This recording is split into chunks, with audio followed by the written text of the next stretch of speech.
Krisis global akibat penularan wabak COVID-19 telah memberi kesan yang buruk terhadap ekonomi negara. Di Malaysia, ramai individu yang telah kehilangan pekerjaan. Menurut sistem insuran pekerja SIP, seramai 99,696 pekerja diberhentikan atas pelbagai alasan antara Januari hingga 27 November lalu. Namun di mana ada kemahuan, di situ pasti ada jalan.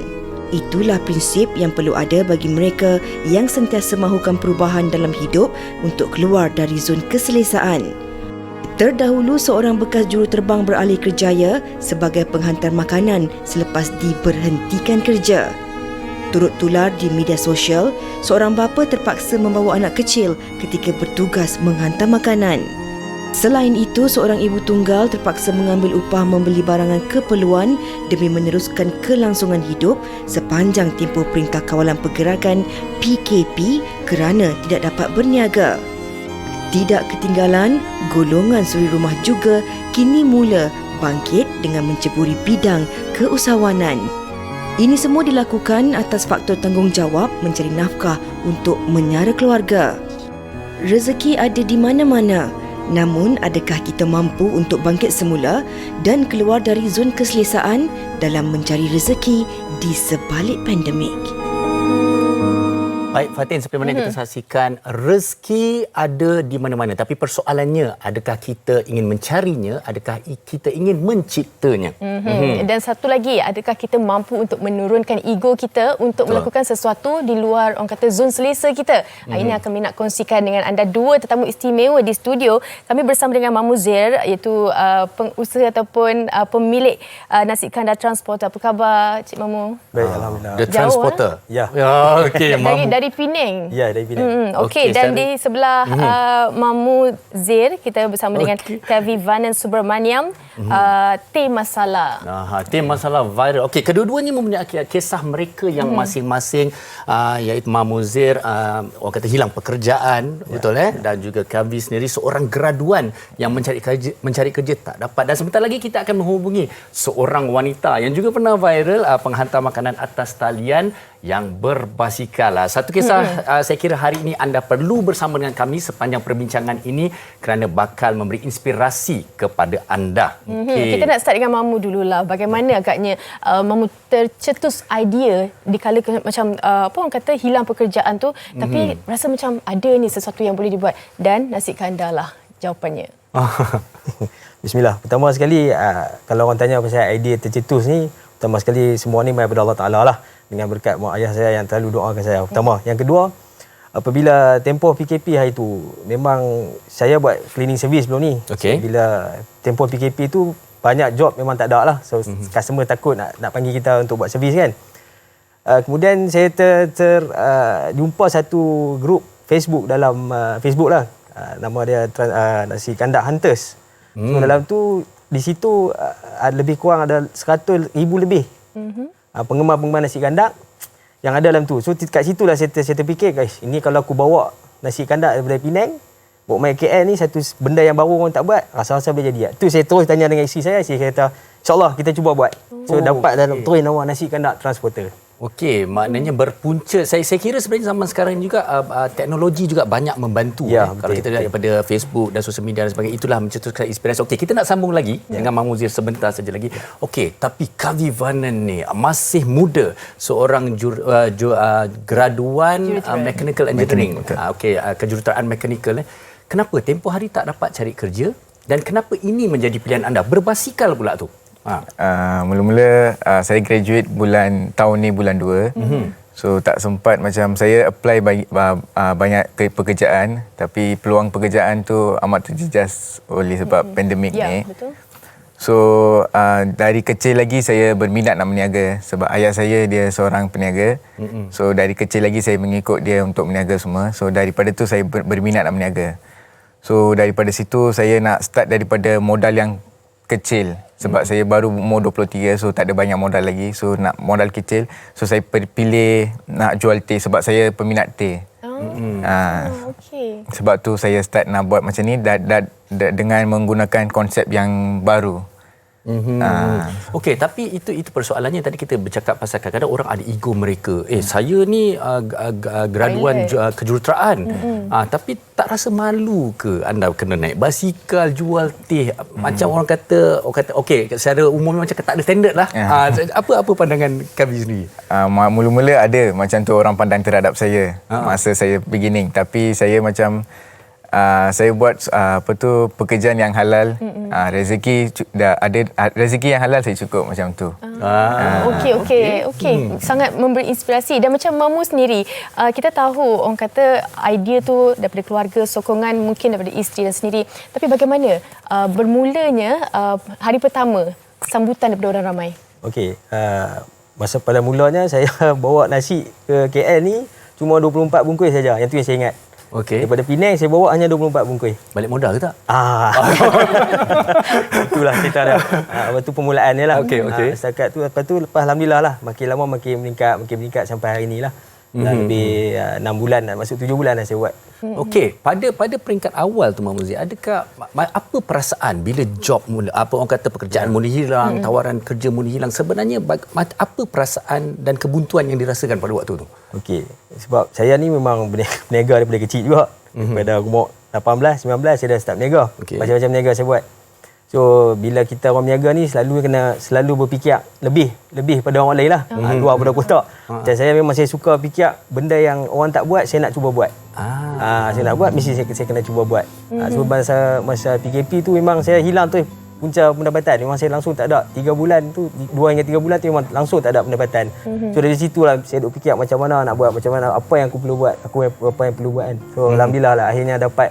Sebenarnya ilham tu kan kita kena cari sebenarnya. Kena cari, betul. Tapi kan macam masa kita kehilangan kerja, kita mungkin akan rasa down, rasa macam nak buat apa ni, tak fikir. Tapi untuk Mamu sekarang ni dalam keadaan yang orang kata dapat sambutan dan juga galakan daripada keluarga yang sangat tinggi, ada tak rasa macam nak terus untuk mencari kerja lain ataupun nak teruskan dengan bisnes ni?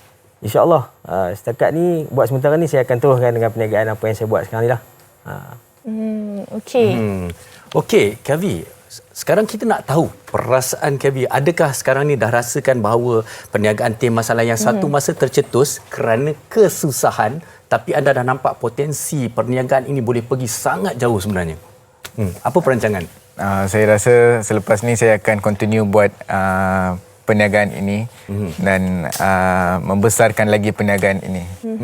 Dan bercakap mengenai teh masalah ni, saya tadi pembukaan tadi saya tak malu-malu, tak segan tahu saya minum tahu Kavi, dan memang sangat sedap. Mungkin ada sebarang resepi dari mana mendapat idea dan juga resepi ni, belajar dan bagaimana? Mula-mula ibu saya ajar saya. So daripada situ yang first starting tu ibu saya yang tolong buatkan resepi-resepi tu.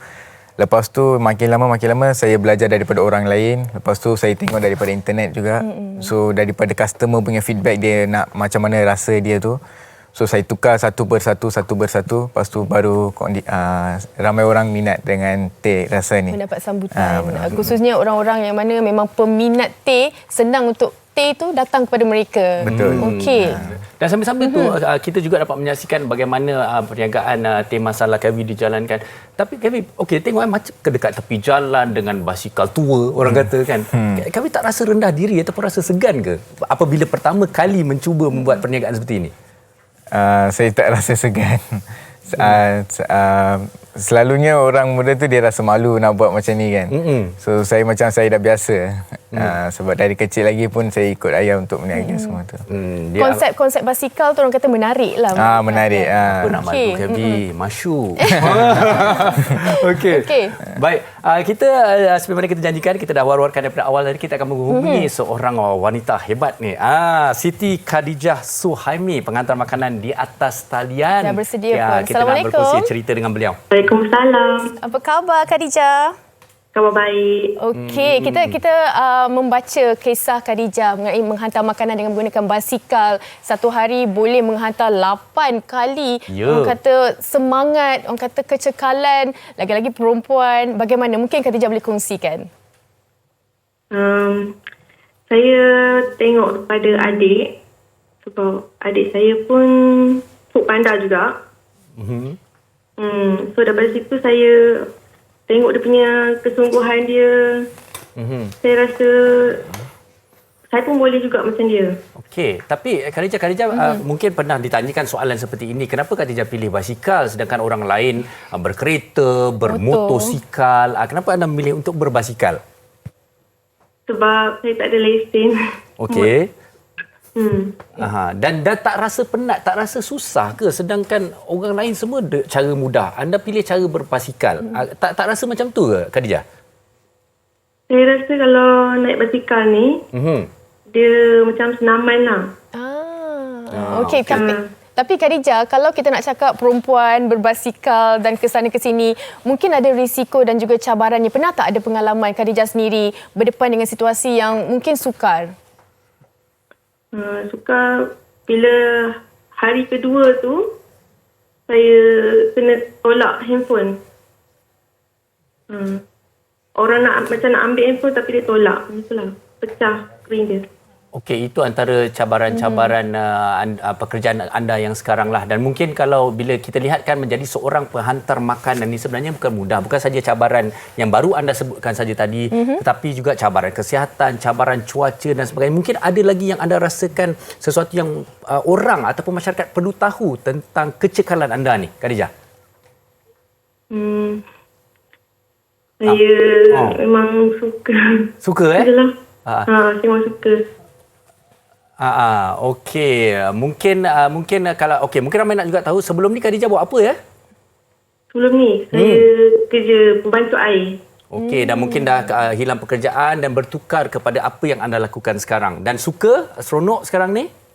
Seronok. Alhamdulillah. Okey, kita ucapkan selamat berjaya pada Siti Khadijah. Satu kisah yang juga memberikan inspirasi kepada kita. Terima kasih Siti Khadijah. Sama-sama. Assalamualaikum. Okey, itu dia kata. Kalau suka, mungkin tak ada masalah. Betul. Benda yang kita minat ataupun latar belakang keluarga kita yang pernah kita ada pengalaman, saya rasa tak jadi masalah untuk kita terus ambil kita semangat tu. Okey, Mamu, kalau kita lihat keadaan, kadang-kadang kan kita lihat sampai ke hari ini masih ramai lagi graduan, orang yang diberhentikan kerja, masih tak ada idea, tak ada kreativiti, rasa sangat susah tapi mereka sendiri yang tak nak mencari. Apa sebenarnya orang kata nasihat kepada mereka ni daripada duduk menunggu kerja datang? Kenapa kita tidak ciptakan sebuah rezeki atau pekerjaan untuk kita? Okey, pada pendapat saya, macam saya kata tadi kan, berniaga ni kita ni idea ni kita kena selalu fikir. Memang kalau untuk saya ni, saya bangun tidur dia, kalau lepas sembahyang mesti saya akan fikir apa benda aku nak buat hari ni, apa benda aku nak buat hari ni. Selagi aku tak buat sesuatu, aku mesti buat sesuatu. So dalam hidup kita ni, kita kena kuat dan kita selalu kena fikir macam mana kita nak capai sesuatu. Dalam hidup mesti kita kena capai sesuatu. Bagi saya, apa yang saya buat sini semua ialah setelah beberapa banyak ataupun percubaan. Okay. Banyak sangat saya dah berniaga kan. Lebih 15-20 tahun saya buat ni, macam-macam perniagaan saya buat. So percubaan tu kena sentiasa ada. Kita tak boleh putus asa. Walaupun jatuh, kita akan cuba buat lagi. Mamu, bagaimana bagi mereka yang takut gagal? Kadang-kadang takut juga tu. Ada ramai yang ada perasaan macam tu kat luar sana. Okey, dalam hati ni, sebenarnya dalam hati ni Allah kurniakan sebenarnya sesuatu, ada satu tenaga dalaman yang sebenarnya kita kena keluarkan. Walaupun kita rasa takut sesuatu tu, tapi kita kena kalau bahasa istilah orang Penang, kita kena langgak juga. Kita kena langgak. Walaupun rasa macam susah, kita langgak juga. So kita cuba buat. InsyaAllah satu hari nanti Allah akan akan beri peluang tapi pada kita. Mestilah ada perancangan dan perkiraan risiko dan sebagainya. Macam Kevin kan, seorang je yang melakukan ini. Mungkin selepas ini ada perancangan untuk ada banyak lagi branch ataupun mungkin dah jual selain daripada teh. Ada sekarang saya dah buka lagi satu dekat Masjid India. So lagi satu move on lagi lah untuk banyak tempat. Okey. Dan juga kawan saya yang kehilangan kerja tu, dia kerja sana. So saya bagi lagi opportunity tu people. Okey, buka Kavi, peluang pekerjaan kawan lagi. tu masih kosong. Saya kira kejap lagi Mamu belanja Kavi nasi kandar. Sekarang ni Kavi kena belanja Mamu minum teh ni. Okey, sambil-sambil silakan. Okey, sambil-sambil Kavi menuang teh masalah ini. Okey, kalau kita tengok. Wow. Okey, silakan. Baik, Kavi, kita nak mungkin Kavi kongsikan kepada para penonton, terutamanya graduan. Saya tahu ramai graduan di luar sana macam mana ni, saya tak ada kerja. Apa nasihat Kavi kepada mereka lah, mengambil inspirasi daripada kisah anda ni? Saya, pada pendapat saya, jangan beri banyak alasan sebab bagi alasan-alasan dia mesti ada banyak alasan lagi. Yes. So try to solve the problem. Macam nak selesaikan masalah tu. Kalau selesaikan masalah tu lepas tu dia boleh fikir nak buat apa yang baru macam tu. Okay. Dengan cerita hari tu ada orang VVIP datang, Menteri Kewangan kita Tengku Zafrul mencuba teh masalah. Apa perasaan saya berasa syukur sebab saya tak sangka jadikan viral macam ni sebab saya buat ni untuk pocket money saya saja. So saya tiba-tiba viral macam ni, so saya rasa bersyukur. Alhamdulillah. Saya ingat lepas ni Mamu dengan Kak Vi boleh join venture nasi kandar dengan teh masalah. Yang ada Ada yang bagus.